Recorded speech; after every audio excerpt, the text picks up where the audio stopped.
بھئی تو کیا کر، تیرے بچے ہیں، کتنے لوگ اس سلسلے میں صرف ایک بری عادت میں برباد ہوئے.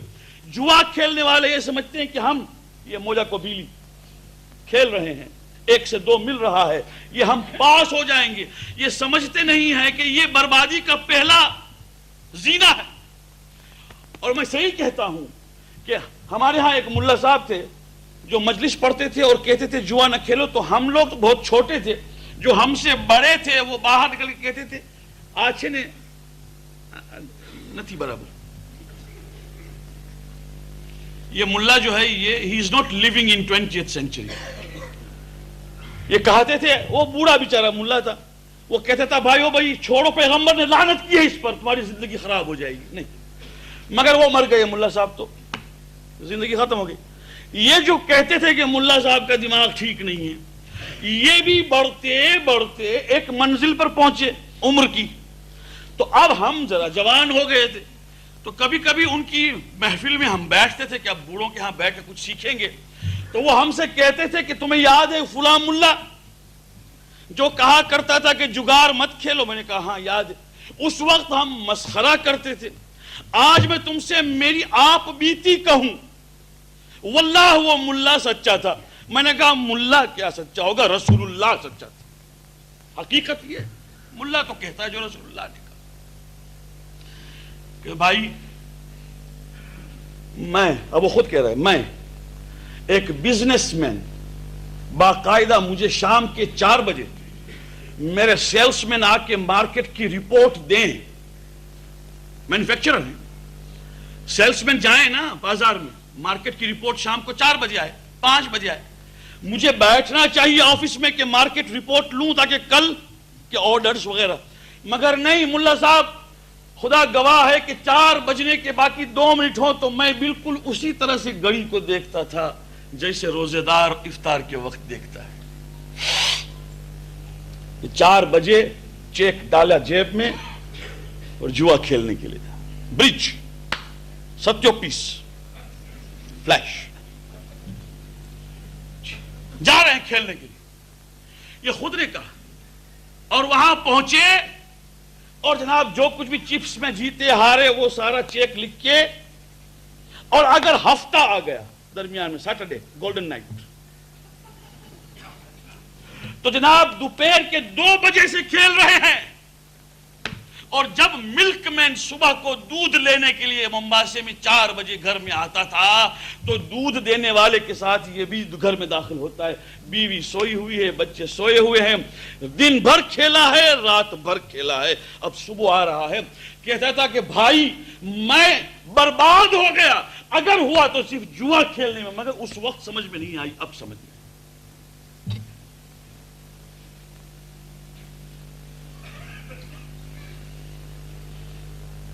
ہوا کیا؟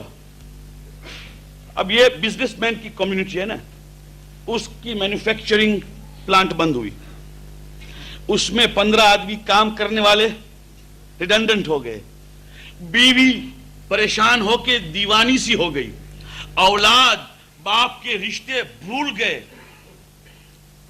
اتنا غم ہوا اولاد کو، اتنا غم ہوا کہ جوانی میں مر گئے جی. اور پورا بزنس جو ہے وہ ختم ہوا. ایک جواری خود سمجھتا ہے کہ میں پرسنل لائف میں کھیل رہا ہوں، اس نے اپنے خاندان کو بھی برباد کیا اور ساتھ میں دوسرے کام کرنے والوں کو بھی برباد کیا. اور یہ پرسنل ہے. آپ جب ڈرائیو کرتے ہیں سینکڑوں گاڑیوں میں، کہیے کہ یہ گاڑی میری ہے، لائسنس میرا ہے، اسٹیئرنگ روڈ میرا ہے، جیسے چاہوں گا کروں گا، مر جائیں گے. خیال رکھنا پڑتا ہے ہر ایک کا کہ بھئی کون کہاں سے آ رہا ہے، مجھے کہاں رکنا چاہیے، مجھے کہاں بڑھنا چاہیے، تاکہ نہ کسی کو نقصان پہنچاؤں نہ مجھے نقصان پہنچے. بالکل زندگی وہی تو ہے میرے دوستو، کوئی شے پرسنل نہیں. تو اس سماج کو برقرار رکھنے کے لیے اب 2-4 باتیں پسند نہیں آئیں گی، میں نے پہلے سے کہا تھا، مگر کیا کروں کہ اگر میں نہیں کہتا تو میں دیکھ رہا ہوں اور آپ بھی دیکھ رہے، آہستہ آہستہ. کیوں کہہ رہا ہوں؟ اکتوبر 1991 میں اس کو بلا کسی جھجک کے اور بلا کسی پس و پیش کے میرے بزرگوں کے سامنے معافی مانگ کے کہنا پڑتا ہے مجھے، بیٹھے وہاں بھی یہاں بھی، کہ یہ مجھے نہیں کہنا چاہیے مگر کیا کروں۔ میں کہتا ہوں اکتوبر 1991 سے جس قسم کا ٹیلی ویژن پروگرام انگلینڈ میں شروع ہونے والا ہے، جو رات کے 12 بجے کے بعد دکھائی دے گا، آفٹر مڈ نائٹ، اور جس کو دکھاتے وقت اس کے اوپر ریڈ کراس بھی ہوگا پہلے سے کہ یہ ریڈ کراس ہے، اور اس پہ لکھا ہوا ہوگا not to be viewed by under 16s۔ یہ شروع ہونے والا ہے جس میں پورنوگرافی کی اجازت دی گئی ہے، مگر اتنے فرق کے ساتھ کہ یہ لائٹ پورنوگرافی ہے، ہارڈ نہیں۔ اب لائٹ کیا ہے، ہارڈ کیا ہے، وہ آپ لوگ خود جانیں۔ اور not to be viewed under 16، جب خدا کا حکم نہیں مانتے تو ٹیلی ویژن والوں کا حکم مانیں گے۔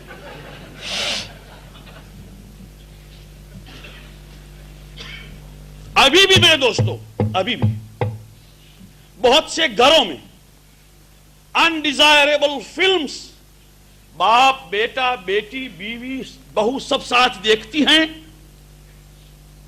اور کسی کی آنکھ میں شرم نہیں آتی۔ اور یہ تو اب پورنوگرافی پر ہے، اکتوبر میں اس کو مارگریٹ تھیچر کے زمانے میں اپروو کیا گیا، اور میں نے خود پڑھا ہے اس کو، اور آپ دیکھ لیجئے کہ یہ آنے والا ہے، اکتوبر قریب ہے میرے دوستوں۔ پھر کیا ہوگا؟ پھر یہ ہوگا کہ آج محرم کی 6ٹھی رات ہے مگر جائیں گے اس لیے کہ اب پہلے مہا بھارت دیکھنا ہے کہ نہیں؟ واللہ ہندوستان میں امام باڑے خالی ہو گئے مہا بھارت کی وجہ سے، بلکہ ملا کو کہا گیا کہ آدھا گھنٹہ لیٹ شروع کرنا اس لیے کہ مہا بھارت کے بعد ہم آئیں گے۔ افریقہ میں امام باڑے اجڑ گئے، پیغمبر اکرم کی ولادت، ارے امام زمانہ کی ولادت میں آدھے سے بھی کم لوگ آتے ہیں، کیوں؟ اس لیے کہ ویڈیو اور ٹیلی ویژن دیکھنا ہے۔ ابھی پورنو شروع نہیں ہوا ہے، جب پورنو شروع ہوگا نماز صبح قضا ہو جائے گی، لوگ اسی میں ہوں گے۔ میں فورکاسٹ کرتا ہوں، اگر کہیں پر جھوٹ ہو تو مجھے کہیے گا، اس لیے میں ڈرتا ہوں کہ اخلاق کی کیا حالت ہوگی جب عریانی، بے حیائی، بے شرمی، برہنگی، نیکڈنس اور نیوڈزم کا یہ حال ہوگا، ہر گھر میں شیطان ہوگا۔ اسی لیے میرے دوستو، دل میرا بیٹھا جا رہا ہے، اور آپ لوگ میرے ساتھ رہیے، برا نہ مانیے، اس لیے کہ میں اپنے نفس کے لیے کہتا ہوں، میرا بھی گھر ہے، مجھے بھی سوچنا ہے کہ کیا ہوگا اس وقت جب کہ ٹیلی ویژن کے اوپر کراسڈ پروگرام شروع ہو جائیں گے، اور اس کے بعد میں اٹھ کے چلا جاؤں، میرا جوان بیٹا دیکھتا رہے، میں چلا جاؤں، گھر کی بیٹی دیکھتی رہے، اس لیے کہ رات کے 12 بجے کی بات۔ پھر آپ وہ کہاں سے اخلاق؟ تو خداوند کریم نے سورہ حجرات میں 4 آیتیں ہیں، میں سے 2 ہی پڑھوں گا، اخلاق کے جو پیمانے اور معیار کو پیش کیا ہے اس کو پیش کر کے میں ختم کرنا چاہتا ہوں، مگر اس پہ وقت نکل جائے گا، میں کیا کروں، مجبور ہوں۔ اگر میں وقت کو دیکھتا ہوں تو پریشان ہو جاتا ہوں، عزاداری میں چاہتا ہوں کہ ہو، میں کیا کروں، مجھے سمجھ میں بات نہیں آ رہی، اس لیے کہ ذہن میں اتنی سی باتیں ہیں اور میں پریشان ہوں کہ کیسے پیش کروں، اور ایک بات سے ایک بات جب یاد آتی ہے تو دل میرا بیٹھ جاتا ہے کہ میں کیسے کب پیش کروں، مگر بہرحال سنیے، اگر 2 منٹ ادھر ادھر ہو گئے، سید الشہداء مجھے معاف کریں، میں عزاداری کا مخالف نہیں ہوں، مگر یہ بات اپنی جگہ پر پہنچانا ضروری ہے۔ خدا فرماتا ہے بیلنس سوسائٹی کے لیے، یا ایھا بسم اللہ الرحمن الرحیم، یا ایھا الذین آمنوا لا یسخر قوم من قوم عسى ان یکونوا خیرا منہم ولا نساء من نساء عسى ان يكن خيرا منهن ولا تلمزوا انفسكم ولا تنابزوا بالالقاب بئس الاسم الفسوق بعد الايمان ومن لم يتب فاولئك هم الظالمون۔ ایک دوسری آیت، یا ایھا الذین آمنوا، اجتنبوا كثيرا من الظن ان بعض الظن اثم ولا تجسسوا ولا يغتب بعضكم بعضا ايحب احدكم ان ياكل لحم اخيه ميتا فكرهتموه واتقوا الله لعلكم ترحمون. اے ایماندارو، تمہارے بیلنس کے لیے، اخلاقی بیلنس، کل انشاءاللہ بتاؤں گا کہ اخلاق کے جرم سے کیا کیا ہوتا ہے. آج میں بتاتا ہوں اخلاق اعتدال کی ضرورت کیوں ہے. خدا فرماتا ہے اے مومنو، خبردار ایک قوم دوسری قوم کی مسخری نہ کرے.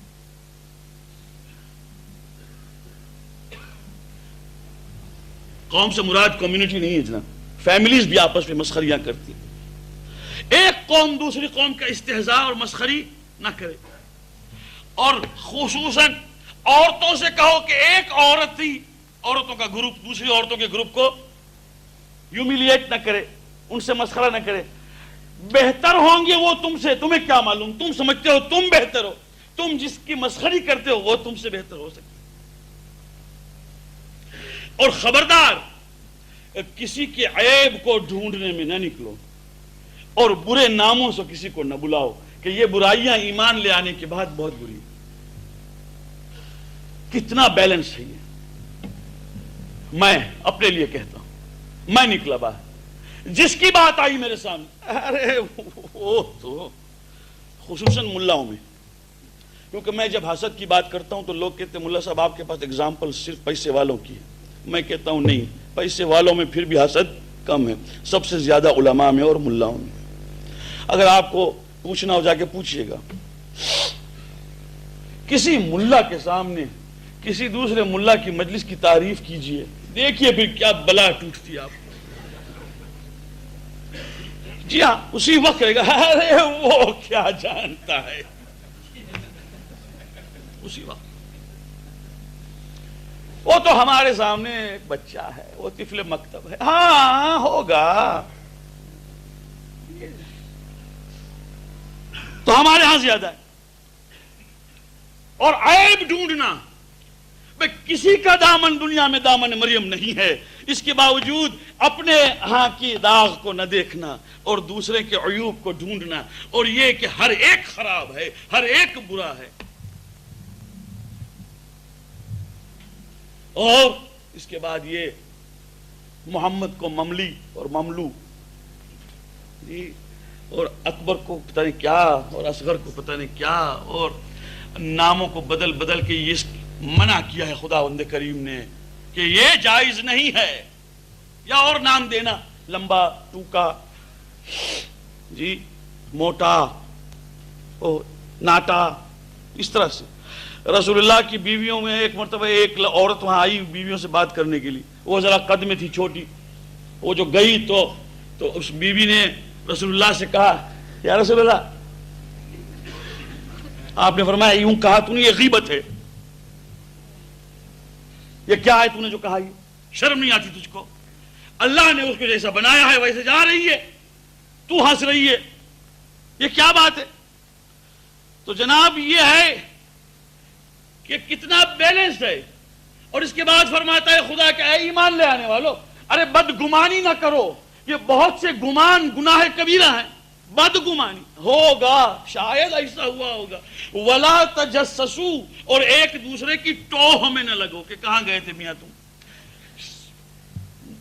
ملا محسن فیض لکھتے ہیں اور شیخ عباس قمی بھی لکھتے ہیں کہ پیغمبر نے فرمایا کہ جب کوئی آدمی آئے تو اس کو نہ پوچھو کہاں سے آیا.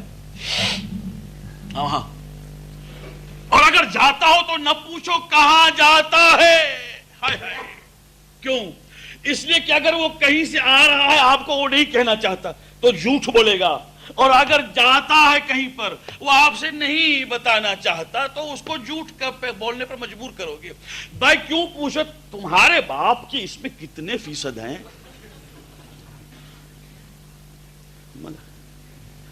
کہاں سے آئے تم؟ کتنے بجے گھر سے نکلے؟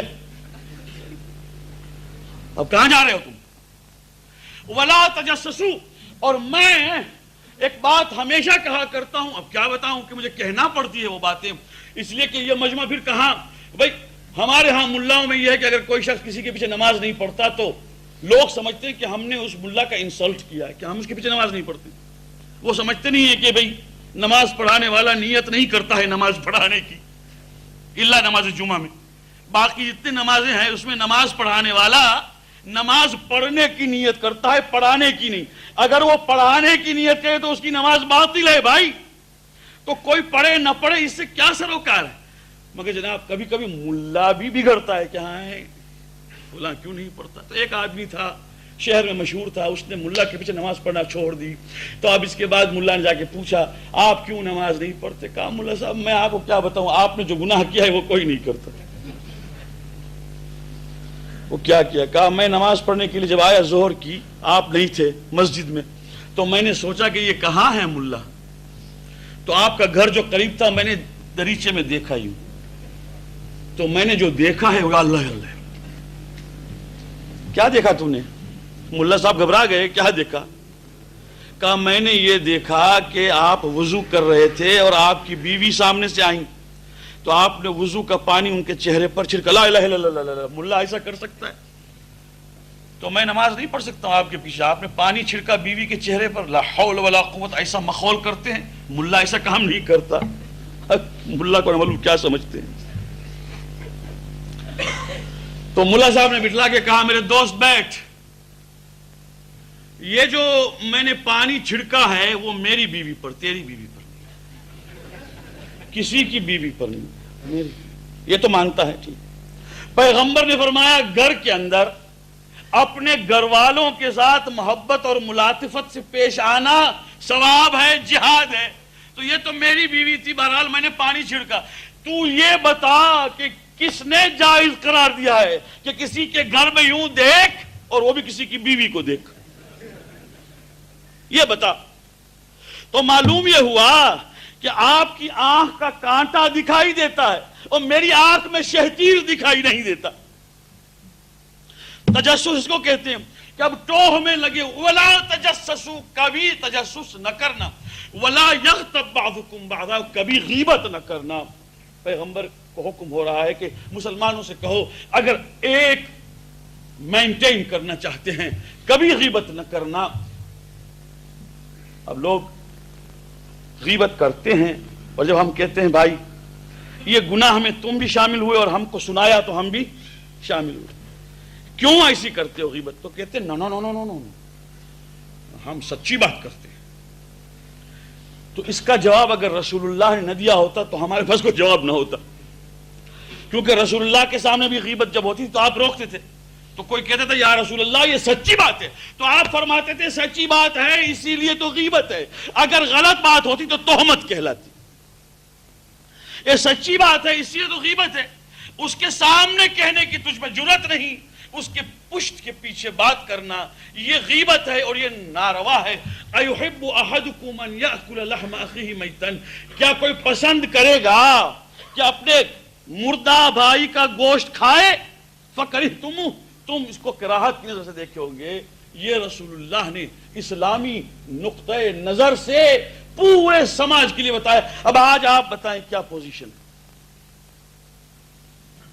غیبت ہے تو ہم میں ہے, فساد ہے تو ہم میں ہے, عیب کو ڈھونڈنا ہے تو ہم میں ہے, کوئی برائی ہے لائیے میں بتا دوں کہ جو ہم میں ہے. اور اس کے بعد ہم یہ کہتے ہیں کہ ملا صاحب کروڑوں پاؤنڈز اور روپے مجالس میں ہم نے صرف کیے, ابھی تک قوم میں کیوں کوئی فرق نہیں ہوتا ہے؟ پوچھتے ہیں. ہم دیتے رہے, مجلسیں ہوتی رہی, عزاداری ہوتی رہی, ہم نے کروڑوں روپے صرف کیے, یہ قوم ابھی تک کیوں بدلتی نہیں؟ بدلتی اس لیے نہیں میرے دوستو کہ جو پیغام امام حسین ہے اس کو کبھی اپنی نظر کے سامنے رکھا نہیں. اور یہ اتنی کڑوی بات ہے کہ جس کو پیش کرنے کے بعد اب اس کے آگے میں کیا کہوں, مجھے سمجھ میں بات نہیں آ رہی. اور ہم یہ کہتے ہیں کہ چلیے انشاءاللہ جنت ہماری ہے, انشاءاللہ یہ جنت انشاءاللہ ہماری ہے, مگر کیسی جنت ہوگی یہ تو خدا ہی جانتا ہے. اور اگر جنت میں بھی ہم جا کے وہاں لڑنے لگے اور غیبت کرنا شروع کری تو کیا ہوگا؟ بھئی یہی وہ بات ہے کہ جس کو سمجھانے کے لیے مظلوم کربلا نے قربانی دی تھی. اخلاق.